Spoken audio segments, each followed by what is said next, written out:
Welcome back to the channel. Today I'm re-uploading a video that was initially uploaded back in 2017. This is a short video of a gig that I photographed, and I had enough footage to make a vlog entry, so I did that.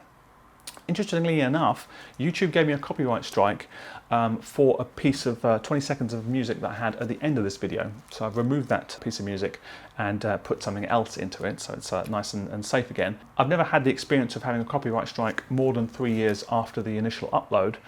So I'm not entirely sure what happened there. Perhaps the fact that not many people saw the initial video, maybe that has something to do with it, and maybe just went under the radar, I don't know. But anyway, here's the video, enjoy.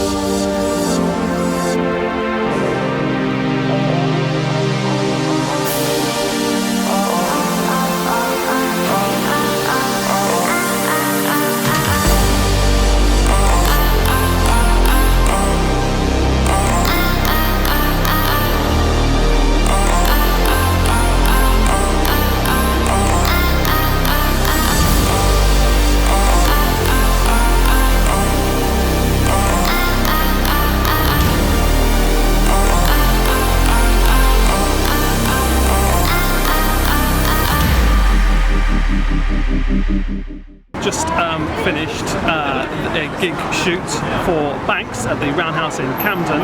It was a really amazing gig. I really enjoyed it a lot. It was nice to have a bit of change of pace and shoot a live gig like this.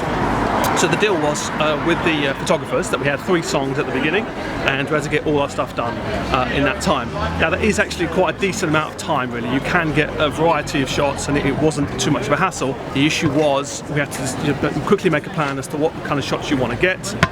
Today I brought 2 cameras with me and 4 lenses. I didn't use all 4, but I used 3 lenses actually for the actual Banks shoot.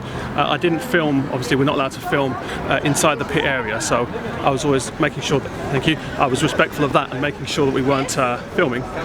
I've got a few little snippets just to give you a flavour of what it was like, but I certainly didn't get any cameras on my cameras this time round. What I wanted to do, which was a bit different to the other photographers that was there, was really move around within the pit to get a bit of variety. I ended up going so I was parallel to the singer Banks at one point, and it was kind of nice to be, the only photographer doing that. I didn't really appreciate how the problem you get in the pit a lot of the time is you get everyone getting exactly the same angle, and what's the point? So it's better just to move around, get a bit of variety. I shot prime lenses just to get let a lot of light into the camera, but a zoom would have been fine, I'm sure, as well. I won't highlight too many of the photos in this blog, but if you want to see the review, where can I find it? The review for this? The Nightlife Photography Show? No, not the Nightlife Photography Show, your review. Oh, subculture.com. Yeah, okay, so subculture.com is who I was shooting for this time round. You can have a link down below where you'll see a few of my photos. But yeah, really enjoyable nights, and yeah, hopefully we'll do some more of them in the future. Just want to highlight the procedure for getting into one of these venues is what you need is a photo pass, which looks like this, and what that does is it allows you access, and it allows you to bring DSLR cameras into a venue. So it's going to be loud.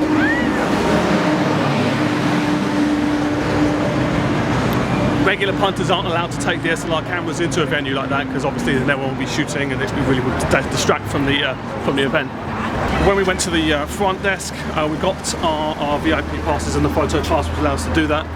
So it's very important that you organise that ahead if you can do. Don't just show up on DSLRs expecting to shoot a gig without the proper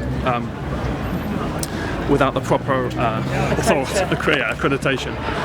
But thankfully I managed to get that this time round, and yeah, it was one of the things I want to point out is not all the gigs that I do are such fun. I mean, this gig, because I enjoyed the music as well, it means that when the first track kicks in, you can't really get swept away with the music and enjoy it. You have to get your shots, and you have to do what you're supposed to be there. So it's very easy to forget about your settings and just shoot nonsense.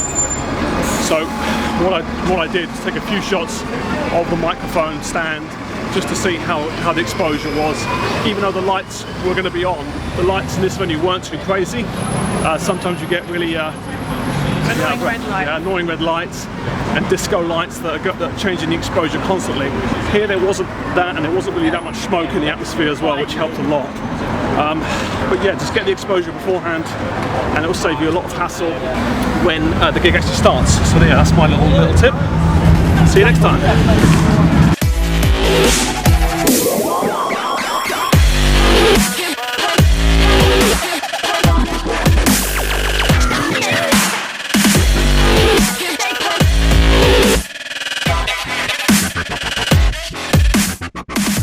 How's your ice cream, Ben? Cold. What's your view of the gig? That was a really amazing gig. It was, like I said before, it's easy to get distracted because you're enjoying the music so much, but you've got to think, you know, I'm here to do my job, I'm here to get the photos. I think we did all right. Thank you. That's all from me. Good night. Good night.